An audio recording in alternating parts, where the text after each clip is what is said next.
जीवन में दुखों का अगर अंत करना है और सफलता हासिल करके खुश रहना है तो सबसे पहले खुद के शरीर से आलस्य, जड़ता, थकान, कमजोरी और टेंशन को खत्म करना होगा। और इन सब शत्रुओं को कैसे आसानी से खत्म किया जा सकता है, इसके पीछे एक गहरा रहस्य छुपा हुआ है। उस रहस्य को हम आज एक प्रसिद्ध भिक्षु की कहानी के माध्यम से सुनेंगे। तो चलिए उस कहानी की शुरुआत करते हैं। दोस्तों, बहुत समय पहले की बात है। शहर से कोसों दूर एक पहाड़ की चोटी पर एक बौद्ध भिक्षु रहा करते थे। वह उस पहाड़ की चोटी पर कुटिया बनाकर अपना जीवन व्यतीत कर रहे थे। एक दिन किसी कारणवश उन्हें पास के नगर में जाना पड़ा और उस यात्रा के दौरान उन्हें एक लावारिस बच्चा सड़क पर मिला, जिसे देखकर उन बौद्ध भिक्षु के मन में दया जाग उठी और वह उस छोटे से बच्चे को आश्रम ले आए। अब वह छोटा सा बच्चा उन बौद्ध भिक्षु की देख रेख में बढ़ने लगा। वह प्रकृति की गोद में पलने लगा। देखते ही देखते समय बीतने लगा और अब वह लड़का करीब 7 साल का हो चुका था। और एक दिन उन बौद्ध भिक्षु ने उस लड़के को अपने पास बुलाया और कहा, भंते, तालाब के पास जाओ, उसके किनारे बैठो और आंख खोलकर ध्यान करो। वह 7 साल का मासूम बच्चा यह नहीं जानता था यह ध्यान क्या है। उस बच्चे ने भोलेपन के कारण उन बौद्ध भिक्षु की बात मान ली और वह चुपचाप तालाब के किनारे पर जाकर बैठ गया। तालाब के किनारे एक अजीब सी शांति थी। उस शांति में वह बच्चा कभी आसपास की झाड़ियों की तरफ देखता तो कभी उन पर लगे फूलों, उनकी पत्तियों, नदी में बहने वाले जल और आसपास के पत्थरों को बहुत ध्यानपूर्वक देखता, जिससे उसके मन को अजीब सी शांति मिलती, जिससे वह लड़का बहुत अच्छा महसूस करता। अब से वह हर रोज ठीक उसी समय तालाब के किनारे आकर बैठ जाता और आसपास की झाड़ियों की पत्तियों, फूलों और नदी में बहने वाले जल तथा वहां पर उपस्थित उन पत्थरों को ध्यान से देखता।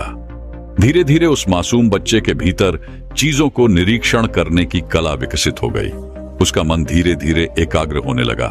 वह प्रकृति में होने वाली हर एक चीज को बड़ी ही गहराई से देखता और महसूस करता, जिससे उसका मन शांत हो जाता। और जब वह शांत होकर बैठता तो फूलों की कोमलता, पानी की शीतलता और पत्थर की दृढ़ता को अपने भीतर देखता और उसे महसूस करता। और देखते ही देखते उसकी आंखें अपने आप ही बंद हो जाती और वह उसी मुद्रा में काफी समय तक नदी के किनारे शांत बैठा रहता। और जब भी उसकी आंखें खुलती तो वह आश्रम वापस लौट जाता। ऐसे ही कुछ और साल बीत गए और देखते ही देखते वह लड़का भी अब जवान हो चुका था। लेकिन जैसे जैसे वो लड़का नौजवान हो रहा था, उसके भीतर से निरीक्षण करने की वो शक्ति खो चुकी थी। अब वह पहाड़ की चोटी पर बैठकर शहर की उस टिमटिमाती रोशनी को देखता, जो उसे पल पल आकर्षित करती थी। अब वह पहले जैसे शांत होकर बैठ नहीं पाता था। उसका मन तो पल पल उस शहर की ओर भागता था। देखते ही देखते वह लड़का 18 साल का नौजवान युवक बन गया और अब उसका मन बहुत बेचैन रहने लगा था। उसे पर्वत की शांति अब व्यर्थ लगने लगी थी। उसमें उसे कोई भी रस नहीं आता था। वह तो अब दुनिया घूमना चाहता था, दुनिया देखना चाहता था। वह जानना चाहता था कि बाहर के लोग कैसे हैं, वहां लोग कैसे रहते हैं।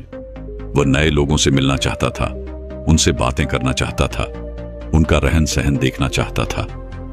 एक दिन उसने हिम्मत करके उन बौद्ध भिक्षु से कहा, पिताजी, मुझे ये दुनिया देखनी है। आखिर मैं कब तक इन पहाड़ियों में घूमता रहूंगा। उस शहर की दुनिया यहां से देखने में कितनी हसीन लगती है। मैं भी वहां जाना चाहता हूं, वहां के लोगों से मिलना चाहता हूं, वहां के लोगों से बात करना चाहता हूं। उन बौद्ध भिक्षु ने उस लड़के की सारी बातें ध्यानपूर्वक सुनी, लेकिन उन्होंने उस लड़के की बात का कोई जवाब नहीं दिया, क्योंकि वह जानते थे कि जो भी इंसान के पास नहीं होता वह उसी के पीछे आकर्षित होता है, और जो उसके पास होता है इंसान उसकी कदर नहीं करता। इसलिए उन्होंने उस लड़के को समझाने की भी कोशिश नहीं की, बल्कि वह चुपचाप केवल उस लड़के की सारी बातें सुनते रहे। उधर दूसरी तरफ वह लड़का उन बहुत भिक्षु के कुछ कहने का इंतजार कर रहा था कि जब उन बहुत भिक्षु ने कुछ भी नहीं कहा तो वह चुपचाप वहां से चला गया।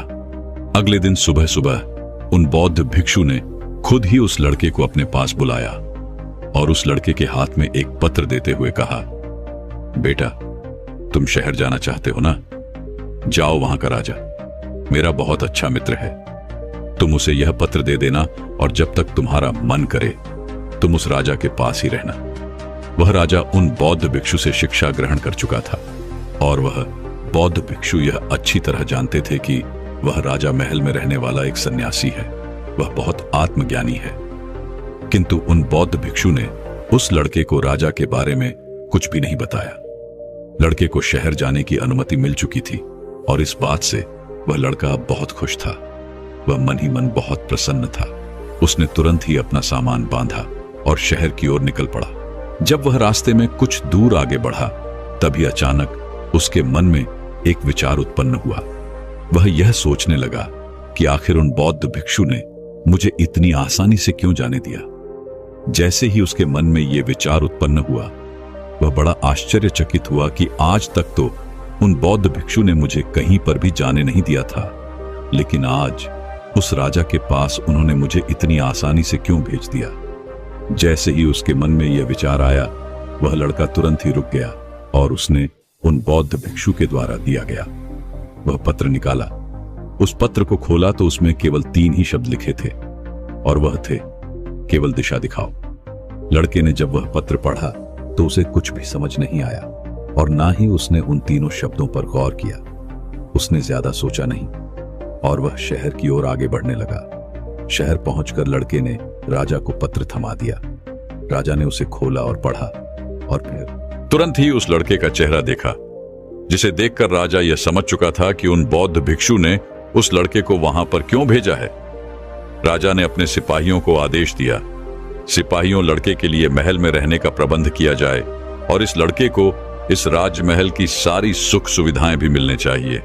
उसके बाद वह राजा उस लड़के से कहता है, बेटा, तुम्हारा यहां पर एक ही काम है, तुम्हें बस खुश रहना है।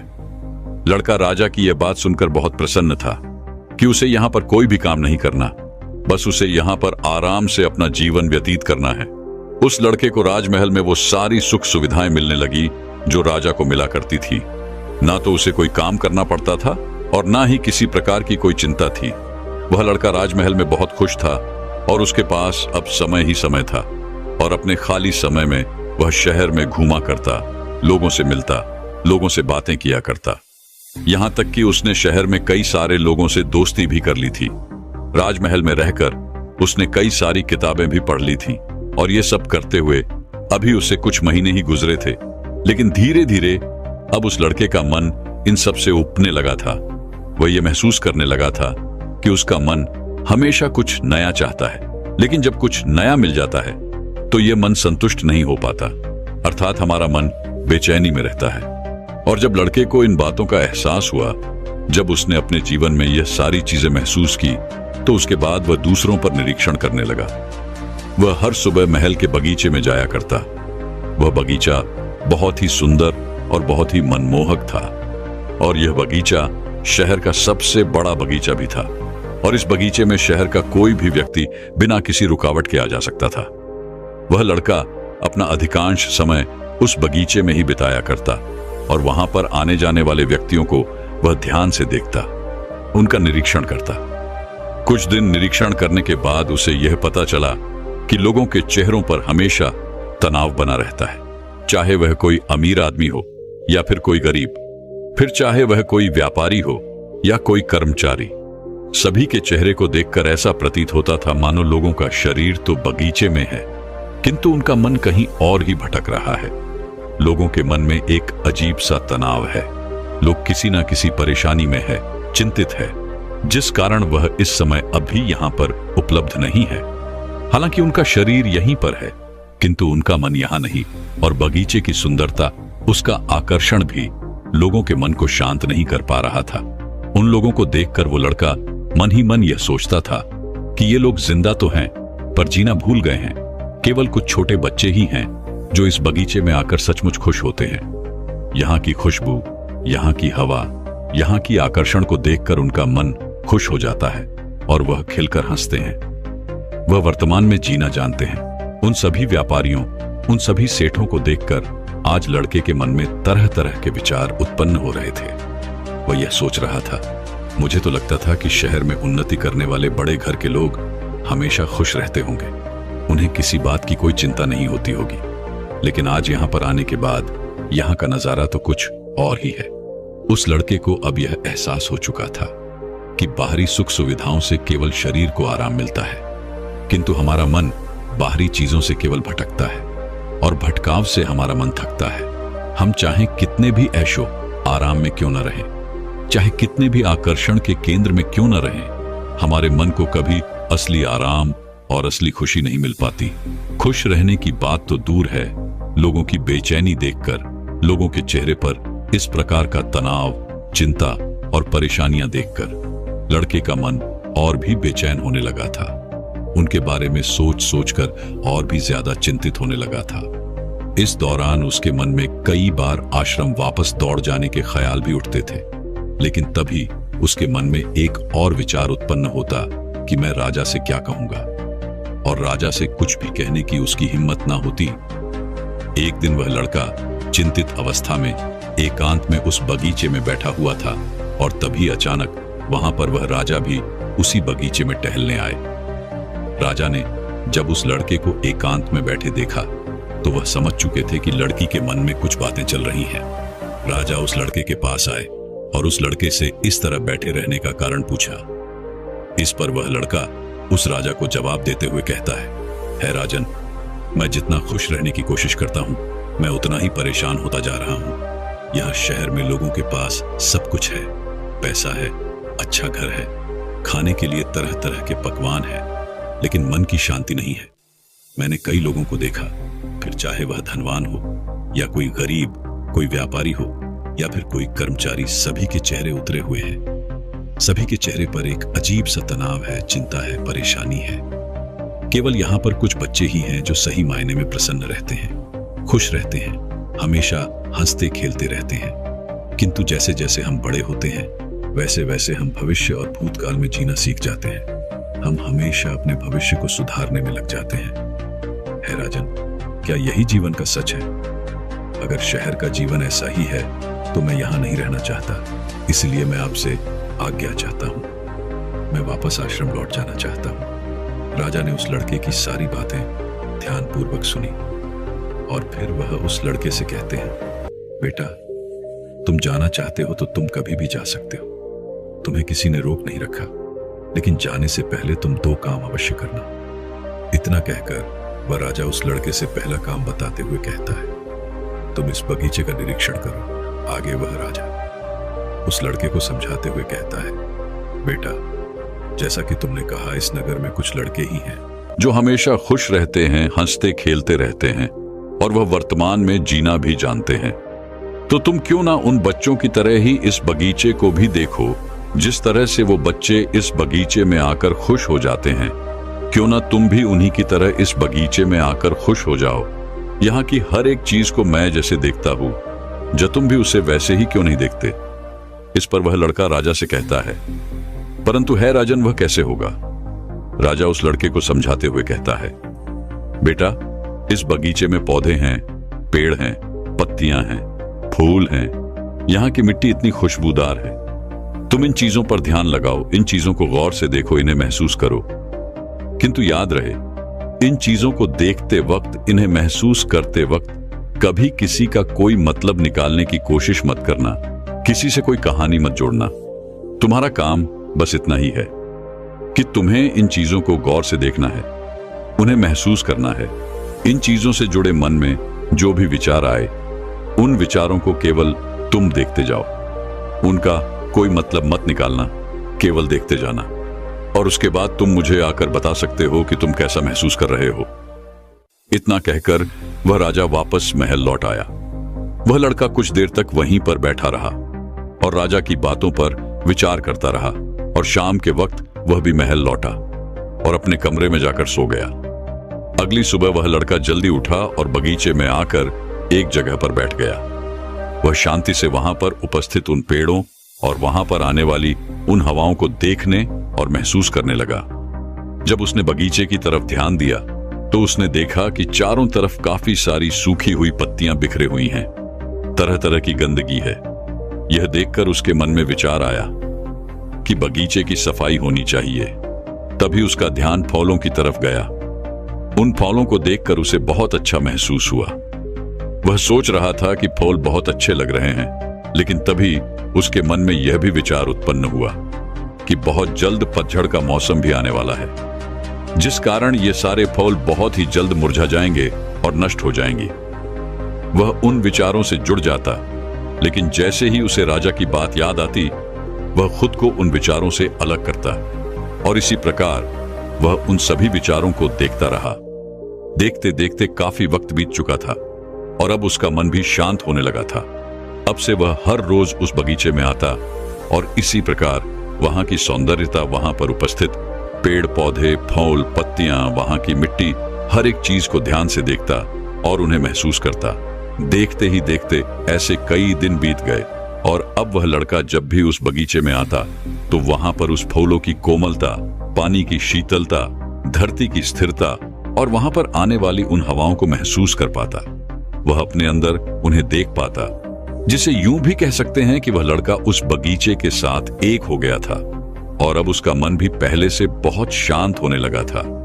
जब भी वह बगीचे में आता तो कई घंटे वह यूं ही बैठा रह जाता और एक दिन अचानक उस लड़के को सुखद आश्चर्य हुआ।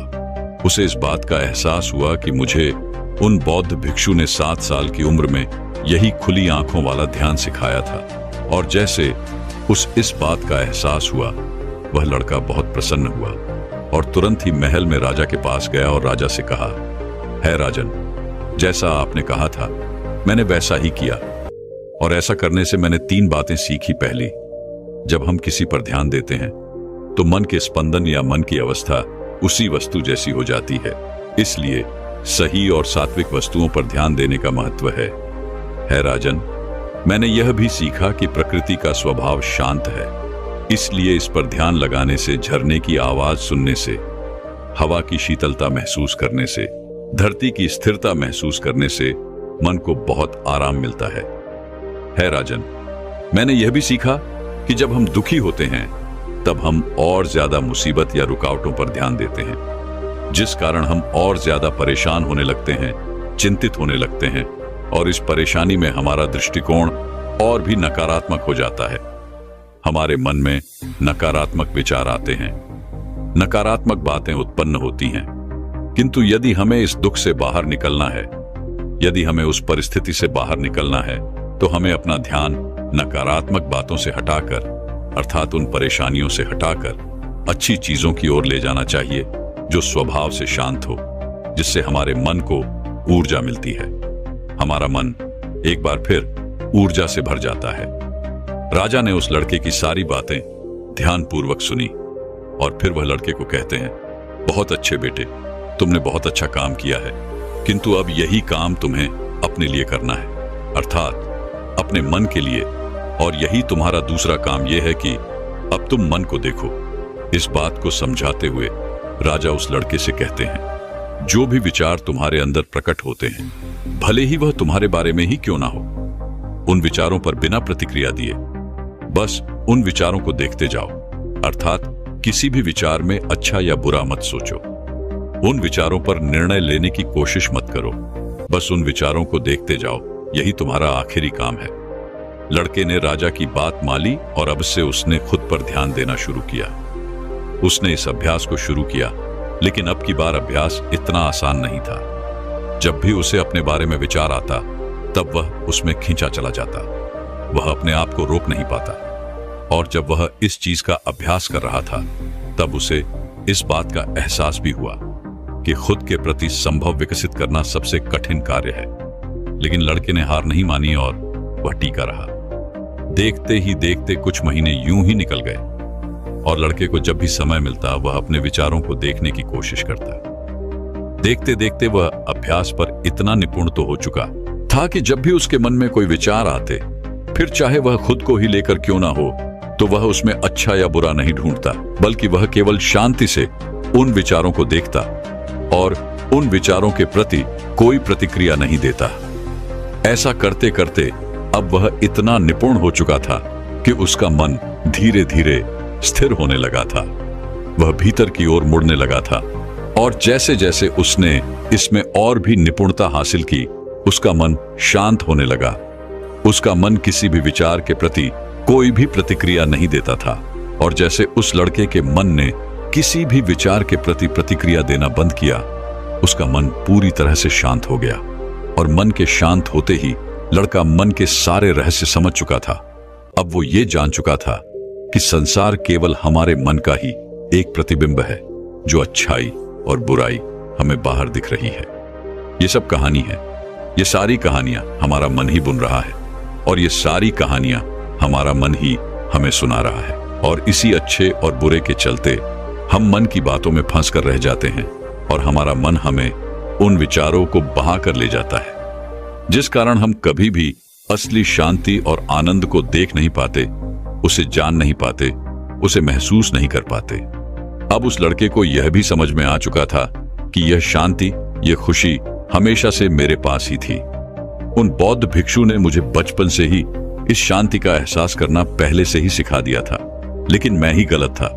मैं चीजों के पीछे भाग रहा था, मैं लोगों की खुशियों के पीछे भाग रहा था, मैं चीजें पाना चाहता था। लड़का यह जान चुका था, आंखें खोलकर ध्यान करना है, अपने मन के प्रति भी संभव रखना सबसे बड़ी शक्ति है, और यह शक्ति हमें यूं ही नहीं मिलती। इसके लिए हमें निरंतर अभ्यास करते रहना होता है। अपना अभ्यास पूरा करने के बाद आखिरकार वह लड़का एक बार फिर उस राजा के पास पहुंचा, लेकिन इस बार कुछ अलग सा था। लड़के की दृष्टि, सोचने और समझने का तरीका अब पूरी तरह से बदल चुका था। वह पूरी तरह से वर्तमान में आ चुका था। लड़के ने राजा को जब दरबारियों से बात करते हुए देखा, तो राजा के चेहरे को देखकर अचानक ही लड़के को यह एहसास हुआ कि राजा के चेहरे पर भी वही शांति झलक रही है, जो उसे अभ्यास के कारण मिली है, जो उन बौद्ध भिक्षु के चेहरे पर हमेशा बनी रहती थी। ठीक वही शांति, वही तेज राजा के चेहरे पर भी नजर आ रहा था। राजा अपना पूरा राज्यभार संभालते हुए भी पूरी तरह से शांत है। यह देखकर लड़के के मन में विचार उत्पन्न हुआ, और वह यह सोचने लगा कि आज तक मैं यह सब कुछ पहले क्यों नहीं देख पाया। जैसे उसके मन में यह विचार उत्पन्न हुआ, उसे उसके प्रश्न का उत्तर भी स्वयं से ही मिल गया। उसे इस बात का एहसास हुआ कि मैं तो पहले अपनी मानसिक दुनिया में खोया रहता था, तो मुझे इन बातों का एहसास कैसे होता? मैं तो हमेशा भविष्य में जीता था, तो मैं वर्तमान में रहने वाले इन चीजों को कैसे समझ पाता? और ठीक उसी वक्त लड़के को उस पत्र में लिखे हुए वो 3 शब्द भी याद आए, जो उसे उन बहुत भिक्षु ने दिए थे, केवल दिशा दिखाओ। उन तीनों शब्दों का अर्थ क्या था, अब उस तरीके को अच्छी तरह समझ में आ चुका था। लड़के ने उस आत्मज्ञानी राजा को प्रणाम किया, और इनसे आज्ञा लेकर वह वापस अपने आश्रम लौट आया। दोस्तों, यह कहानी हमें 2 बहुत ही महत्वपूर्ण बात सिखाती है।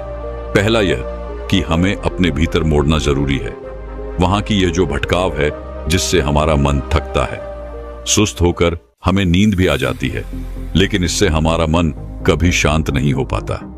हमारे मन को कभी चैन नहीं मिलता, जिस कारण हमारे चेहरे पर हमेशा तनाव, चिंता और परेशानी झलकती रहती है। और इसी कारण हम में से अधिकांश लोग हमेशा परेशान रहते हैं, तकलीफों से घिरे रहते हैं, क्योंकि वह समस्याओं का समाधान निकाल नहीं पाते। और इसका कारण है क्योंकि हमारा मन शांत नहीं होता। जब भी हमारा मन शांत नहीं होता, तो वह किसी एक समस्या पर, अर्थात एक समस्या के समाधान पर ध्यान केंद्रित ही नहीं कर पाता।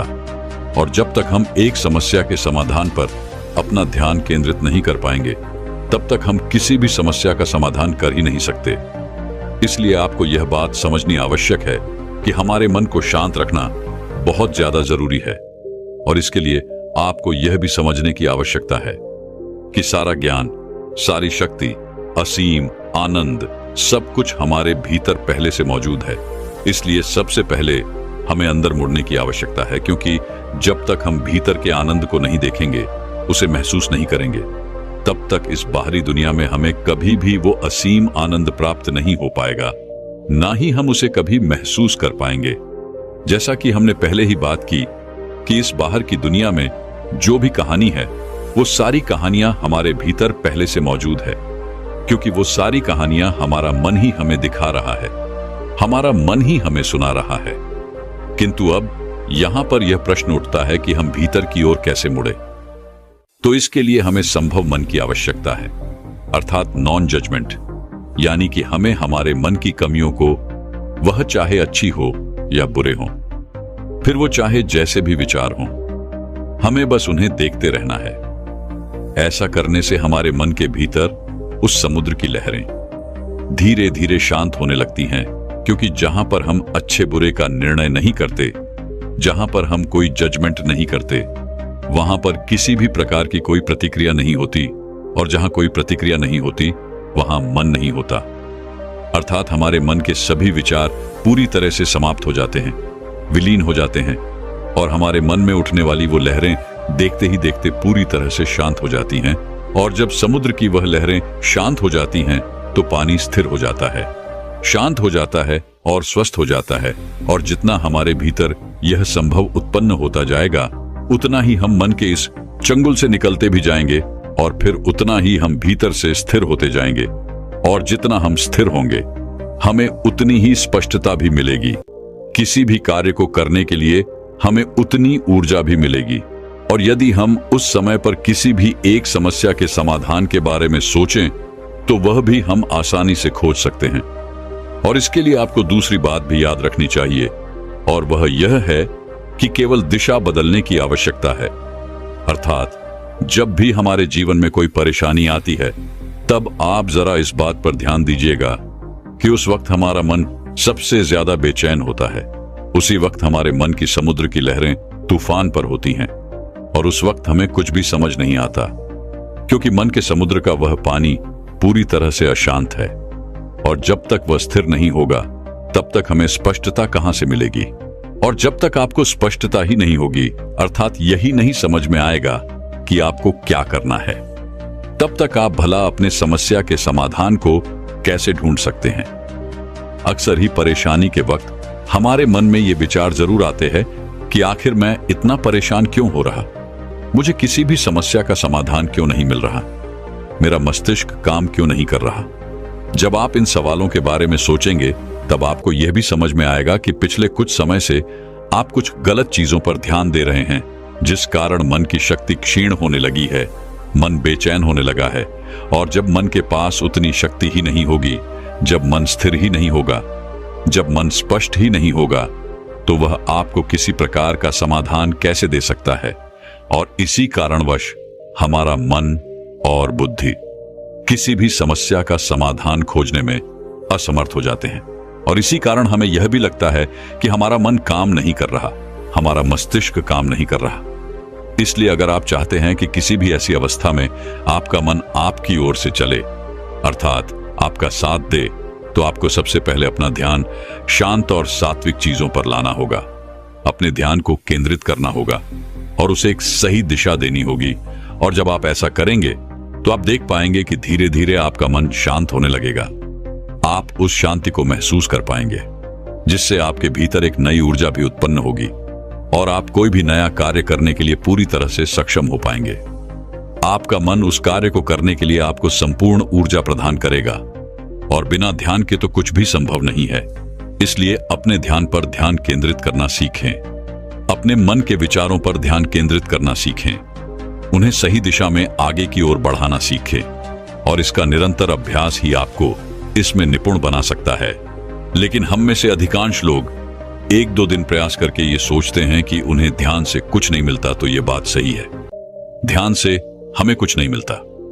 बस हमारी सोचने समझने की शक्ति, हमारे ध्यान केंद्रित करने की शक्ति, उन विचारों को सही दिशा देने की शक्ति, मन पर नियंत्रण साधने की शक्ति, इन सब में सुधार होता है। और ऐसे ही कई सारे फायदे हैं। जब आप इस पर नियंत्रण अभ्यास करते हैं, तो ये सारी चीजें अपने आप ही आप में विकसित होने लगती हैं।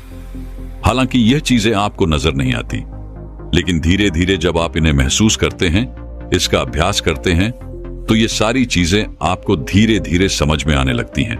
और हां, एक बात और ध्यान रखिएगा, ऐसा नहीं है कि यदि आपने 1 महीने लगातार ध्यान किया तो उसके बाद आपके अंदर की यह सारी क्षमताएं आ जाएंगी। तो ऐसा होना संभव ही नहीं है, और नहीं भी, क्योंकि यह आपके ध्यान शक्ति पर निर्भर करता है कि आपने वह ध्यान किस प्रकार लगाते हैं, आपका ध्यान कितना गहरा हुआ है। क्योंकि शुरुआत में तो हमें कई सारी दिक्कतों का सामना करना ही पड़ता है। जब शुरुआत में हम ध्यान करने बैठते हैं, तो हम अधिकांशतः लंबे समय तक बैठ नहीं पाते, और ऐसी अवस्था में हमारा मन भी स्थिर नहीं रहता। हमारे मन में तरह तरह के विचार चलते ही रहते हैं, लेकिन यदि आप उन विचारों को शांत करना चाहते हैं, उन्हें स्थिर करना चाहते हैं, तो आपको ध्यान में निपुणता हासिल करनी होगी। तभी आप अपने मन को केंद्रित कर पाएंगे, उसे एक सही दिशा दे पाएंगे। और जब तक आप उसे सही दिशा नहीं देंगे, तब तक आपका मन आपको यूं ही भटकाता ही रहेगा और आप अपने जीवन में कभी कहीं नहीं पहुंच पाएंगे। छोटा से छोटा लक्ष्य भी आप हासिल नहीं कर पाएंगे। यदि आप अपने जीवन में कोई लक्ष्य हासिल करना चाहते हैं, तो इसके लिए आपको ध्यान करना चाहिए, क्योंकि ध्यान करने से ही आपके भीतर वह शक्ति विषमताएं उत्पन्न होंगी और आप अपने जीवन में चाहे कैसा भी लक्ष्य क्यों ना हो, उसे हासिल करने में सक्षम हो पाएंगे। यदि आप अपने मन को एकाग्र करना चाहते हैं, तो आपको यह विद्या अपनानी ही होगी। दोस्तों, महात्मा बुद्ध कहते हैं, सबसे अंधेरी रात अज्ञानता की रात होती है। यह ऐसी रात है जो कभी नहीं गुजरती, और इस अंधेरी रात में आप चाहकर भी कुछ नहीं देख पाते। सामान्य रातों में तो हम उजाले का प्रबंध कर भी लेते हैं, लेकिन अज्ञानता की रात में हमें उजाला अपना शत्रु नजर आता है और अज्ञान हमें अंधेरे की ओर ले जाता है। इसलिए अंधेरा हमारा मित्र बन जाता है और वहीं पर ज्ञान अर्थात प्रकाश हमें उजाले की ओर ले जाता है, हमें सही राह दिखाता है और हमें जीना सिखाता है। लेकिन आजकल की विडंबना ही यही है कि हम में से हर कोई अपने आप को ज्ञानी और महाज्ञानी समझने लगा है।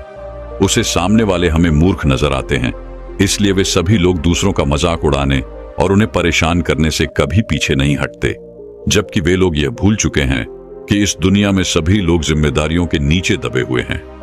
सबके ऊपर कुछ न कुछ जिम्मेदारी है, सबके कंधे पर कोई न कोई ऐसी जिम्मेदारी अवश्य है जिसे निभाने में वह अपना पूरा जीवन लगा देता है।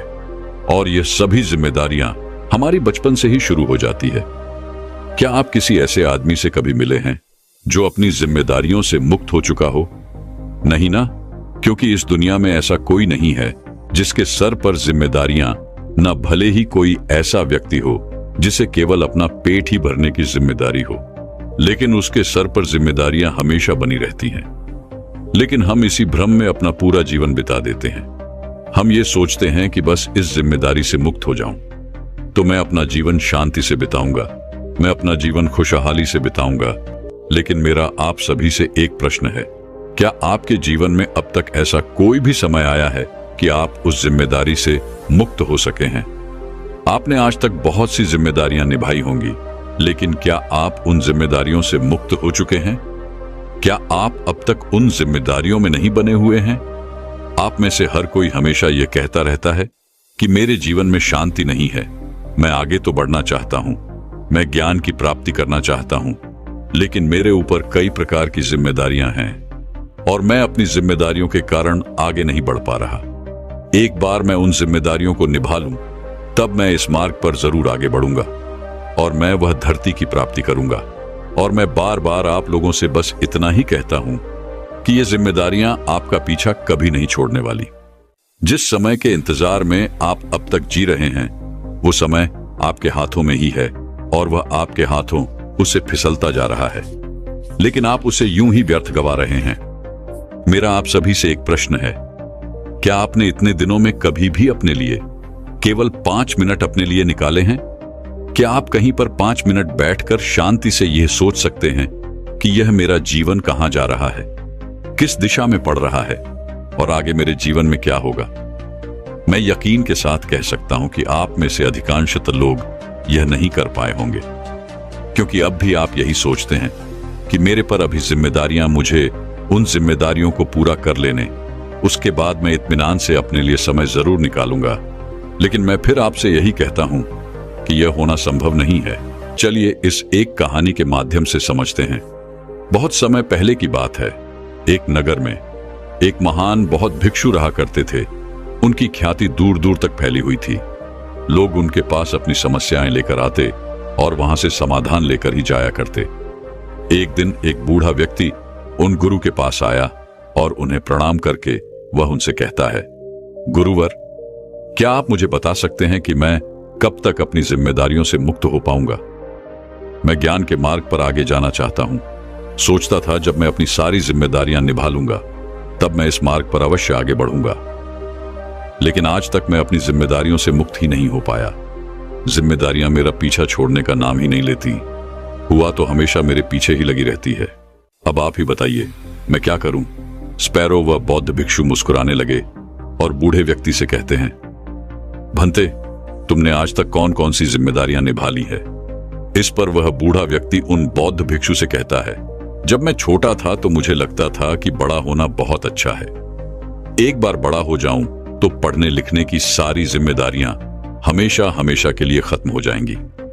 बड़ा हुआ तो लगा कि व्यापार या कोई अच्छा पद पा लूंगा तो अपनी जिम्मेदारी से मुक्त हो ही जाऊंगा।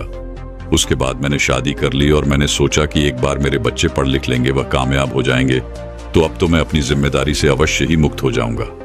देखते देखते ऐसे ही काफी समय बीत चुका है और अब मेरे बच्चे बड़े भी हो चुके हैं।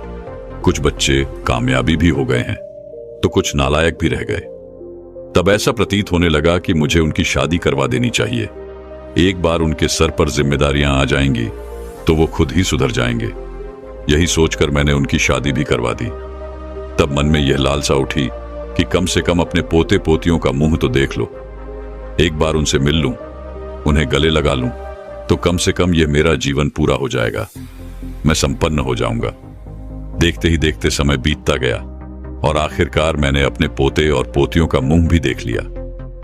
लेकिन उन्हें देखकर मेरे मन में एक और लालच जाग उठा। मुझे लगने लगा कि इनकी अच्छी शिक्षा भी मेरी ही जिम्मेदारी है। कम से कम उन्हें इतना बड़ा होटल भी तो देख लो, और आज वह सभी बड़े हो चुके हैं और तब लगता है कि वह सब कामयाब हो जाए तो मेरी सारी की सारी जिम्मेदारियां खत्म हो जाएंगी। ऐसे ही काफी समय बीत चुका है और अभी 3 दिन पूर्व ही मेरी पत्नी की मृत्यु भी हो गई।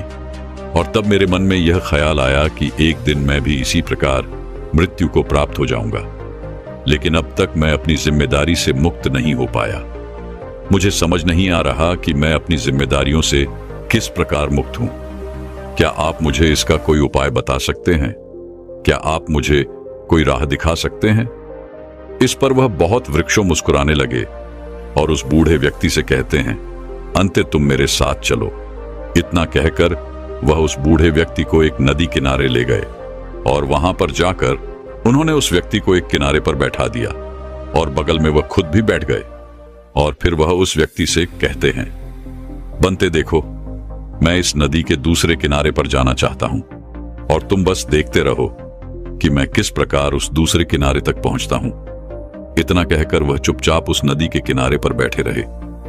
देखते देखते दोपहर का समय हो गया, लेकिन अब तक वह गुरु वहीं के वहीं बैठे थे। इसी प्रकार देखते देखते दोपहर भी ढल चुकी थी और संख्या का वक्त हो चुका था, लेकिन वह गुरु नदी के उसी किनारे पर बैठे के बैठे ही थे। ये देखते देखते उस बूढ़े व्यक्ति के सब्र का बयान भी अब टूट चुका था। आखिरकार उस बूढ़े व्यक्ति ने उन बौद्ध भिक्षु से पूछा, है रूबी, आप यह क्या कर रहे हैं? इसके जवाब में वह बौद्ध भिक्षु उस बूढ़े व्यक्ति से कहते हैं, बनते हैं, मैं नदी के इस किनारे से उस दूसरे किनारे तक जाने की तैयारी कर रहा हूं। इस पर वह बूढ़ा व्यक्ति क्रोधित हो उठा और वह उन बौद्ध भिक्षु से कहता है, ये देखते देखते तो सुबह से शाम हो चुकी है, किंतु आप अभी भी वहीं के वहीं हैं। भला आप इस प्रकार इस नदी को कैसे पार कर सकते हैं? आप इस नदी के दूसरे किनारे पर कैसे पहुंच सकते हैं? यदि आप मेरे प्रश्नों का उत्तर मुझे नहीं देना चाहते तो ठीक है, कोई बात नहीं, मैं यहां से चला जाता हूं, लेकिन इस प्रकार मुझे दंगो ना कीजिए। इस बार बौद्ध भिक्षु उस बूढ़े व्यक्ति से कहते हैं, बनते सब्र रखो, बस एक बार इस नदी का सारा पानी बह जाए, तब मैं इस नदी को अवश्य ही पार कर लूंगा। इस नदी के दूसरे किनारे पर मैं अवश्य ही पहुंच जाऊंगा। इस पर उस बूढ़े व्यक्ति का क्रोध और भी बढ़ गया और वह उन बहुत अच्छे से कहता है, गुरु भाई, कहीं आप पागल तो नहीं हो गए? इस नदी का पानी भला कैसे खत्म हो सकता है? ये तो लगातार निरंतर बहती ही रहती है। आप क्या? इस पर उस बूढ़े व्यक्ति का क्रोध और भी बढ़ गया और वह उन बहुत अच्छे से कहता है, गुरु भाई, कहीं आप पागल तो नहीं हो गए? इस नदी का पानी भला कैसे खत्म हो सकता है? ये तो लगातार निरंतर बहती ही रहती है। आप क्या? इस नदी का पानी जिम्मेदारियों की तरह है, जो एक पूरी होती है तो दूसरी आती है, और इसी प्रकार दूसरी पूरी होती है तो तीसरी आती है, और ये जिम्मेदारियां लगातार इस नदी की तरह बहती ही रहती हैं। हमारी जिम्मेदारियां कभी पूरी नहीं होती, एक के बाद एक, एक के बाद एक। इस नदी की पानी की तरह वह लगातार बहती ही रहती है, किंतु यदि तुम उनके खत्म होने का इंतजार करोगे तो इसी प्रकार तुम नदी के केवल एक किनारे पर बैठे ही रह जाओगे, और यही इस किनारे पर तुम्हारा कूड़ा का पूरा जीवन समाप्त हो जाएगा। और विडंबना भी यही है, हर मनुष्य यही करता है।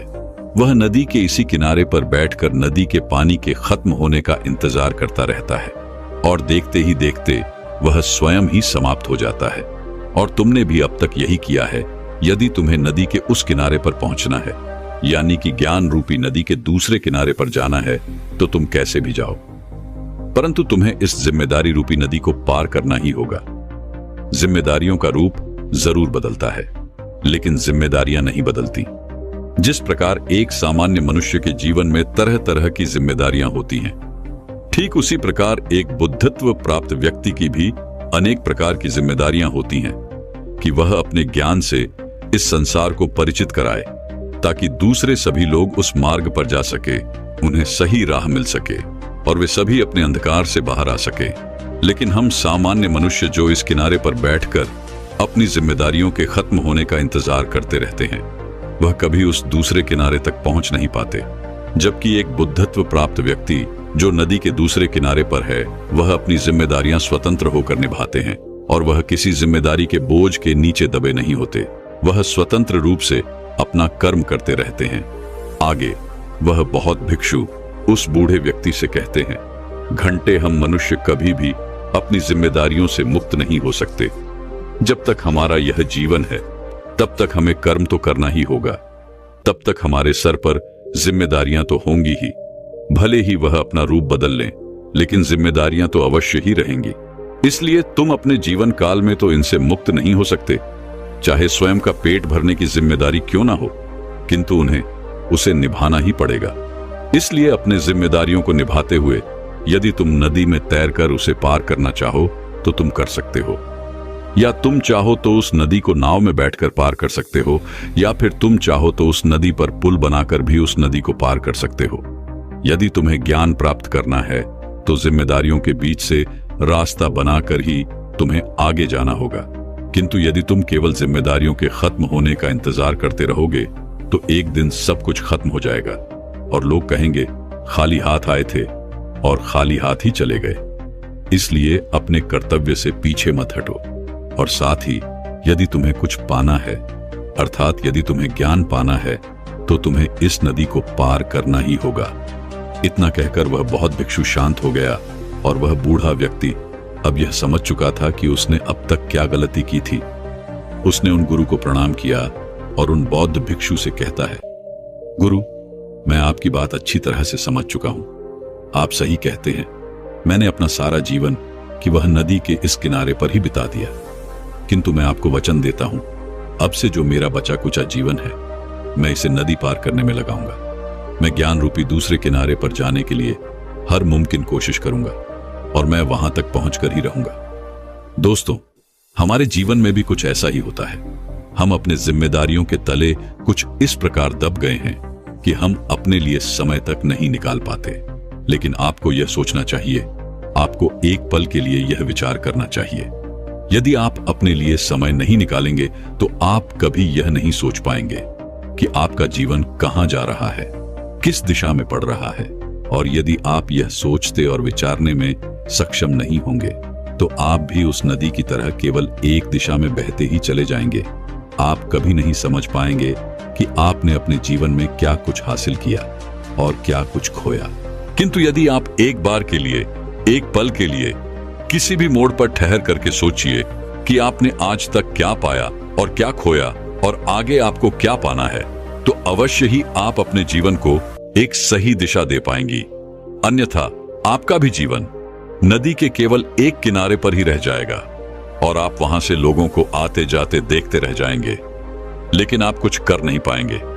इसलिए मैं आप सभी से विनती करता हूं कि केवल 5 मिनट के लिए ही सही, दिन में एक बार आप अपने लिए समय जरूर निकालें और अपने आप से सवाल करें कि आखिर आप क्या चाहते हैं, आप अपने जीवन को किस प्रकार बनाना चाहते हैं। मुझे उम्मीद है कि आपको आपके प्रश्नों के जवाब जरूर मिलेंगे। दोस्तों, मैं उम्मीद करता हूं कि यह कहानी सुनने से आपके जीवन में अच्छे बदलाव आए होंगे। आपको इस वीडियो से क्या सीखने मिला, ये कमेंट करके जरूर बताएं और अपने परिवार, दोस्तों या आपके करीबी इंसान के साथ ये कहानी शेयर करके उन्हें भी इस ज्ञान से परिचित करवाएं। बाकी अगर आपको यह वीडियो दिल से अच्छी लगी हो तभी इस वीडियो को लाइक कर देना और आपने अब तक इस चैनल को सब्सक्राइब ना किया हो तो चैनल को सब्सक्राइब भी जरूर कर देना। आपका हर दिन शुभ हो और खुशियों से आपका जीवन भरा रहे। धन्यवाद। नमो बुद्धाय।